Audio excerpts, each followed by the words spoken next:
comes to getting results over the next wee while, folks, there is one most important thing that will help you get involved with the program and see it out for its duration. And number one thing is adherence, okay? This relates to training and this relates to nutrition. So if you cannot see yourself doing it for longer than 30 days, then it is not going to be for you.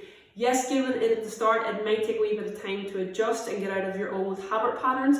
However, if this is not going to fit into your needs, your lifestyle and your goals for longer than 30 days, then it is simply not the thing for you to do, okay? In relation to nutrition, there is 0 point in you starting up a low carbohydrate diet or low sugar diet if you do not think that you can do it longer than 30 days. You need to be able to adhere to it. Now, granted, if you start with a nutrition program and it's a wee bit different than your normal, you do need to stay with it if they're following the right sort of principles. Because if you currently are reaching out because you need shape change and you need results and you're not happy with your nutrition, you do need to do something different than you're currently doing in order to get those results, even if it is a wee bit challenging at the start.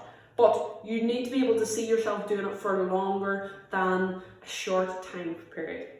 Once you've got adherence nailed, i.e. you can do it every day and it feels relatively easy and you can feel and see the benefits of it, then we need to nail calories, alright? Calories is number one most important thing whenever it comes to fat loss or fat gain.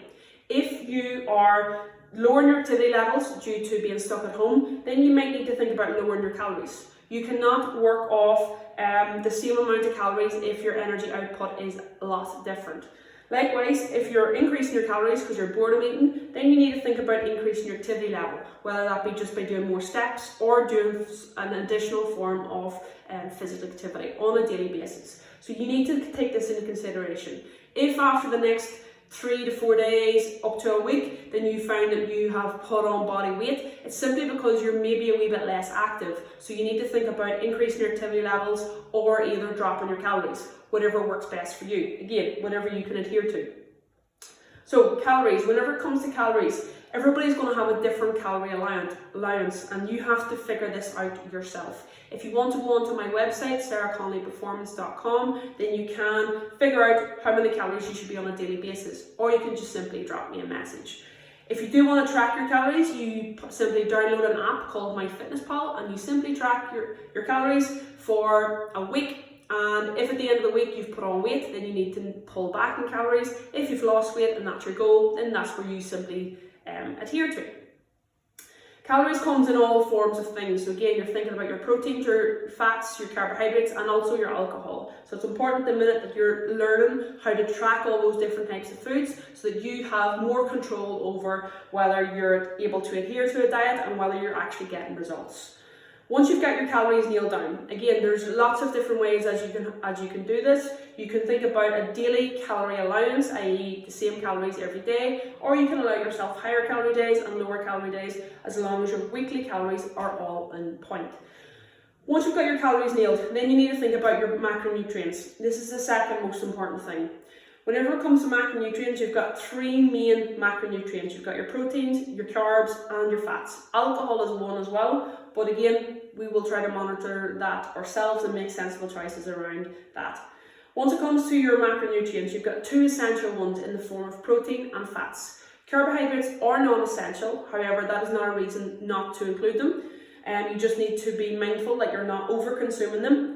And if you're over-consuming them, you're reducing the intake then of your essential macronutrients. My number one macronutrient is going to be protein. Again, for the increased thermic effect of feeding, the reduced of snacking and binge eating, and also it helps keep you satisfied and fuller for longer. And if you're training, it helps complement recovery and refueling after training. So once you've got your calories in order, then you focus on protein. So protein works out around 2 grams per kilogram of body weight. And then what I tell my clients is that you simply allow the rest of your calories to be filled up however you like in relation to carbohydrates and fats. Then at the top, you've got your microminerals. So again, a principle I have for all my clients is that you have 2 fistfuls of veg in 2 meals per day. And this is simply because it's good for your immune health, good for your digestive health, and they're relatively low in calories, but help keep you fuller for longer. So yeah, that's my number 4 factor. Everything else comes at the top of the pyramid, i.e. it's not as significant. If you've got the bottom of the pyramid nailed, then up at the top doesn't really matter. However, this is where most people spend their time, i.e. what time should I be eating, how much of all these different supplements should I be taking. That is not significant. You need to nail adherence, you need to nail calories, macros, micros, and then think about everything else. Supplements, food timings, etc. are really, really irrelevant. Yes, they are different forms of diets, but adherence is not suitable to all of those. So you do need to think about working from the bottom of the pyramid up. So guys, if your activity level has dropped, you need to think about dropping your calories potentially. If your calories have increased, you need to think about increasing your activity, okay? So they just kind of work vice versa. So hopefully this helps. If you have any questions, please ask me, and I'll continue to do these types